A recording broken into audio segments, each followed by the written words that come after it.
حدیث شریف میں کہ اللہ تعالیٰ نے ایک فرشتے کو بھیج کر کے سابقہ امتوں میں سے کچھ لوگوں کو آزمایا اور اللہ تعالیٰ نے ان کو نعمتیں دیں. پھر کچھ عرصے کے بعد اسی فرشتے کو انسانی شکل میں بھیج کر دیکھا گیا کہ کون کون ہے جو ان نعمتوں پر اللہ کا واقعتاً شکر گزار ہے. تو کچھ اس میں کامیاب ہوئے لیکن اکثر ناکام ہو گئے، اور وہ ان نعمتوں میں پڑھ کر اپنے منعم کو، نعمت دینے والے کو بھول گئے اور اسے اپنا کمال، اپنا ہنر سمجھنے لگے. قارون کے متعلق بھی قرآن مجید میں بتایا گیا کہ اللہ نے اسے بہت مال دیا تھا،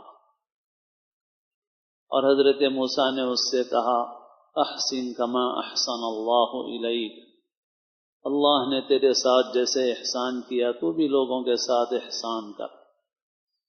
تو کہنے لگا انما اوتیتہ علی علم عندی، یہ مجھے میرے ہنر سے ملا ہے، میری صلاحیت سے ملا ہے.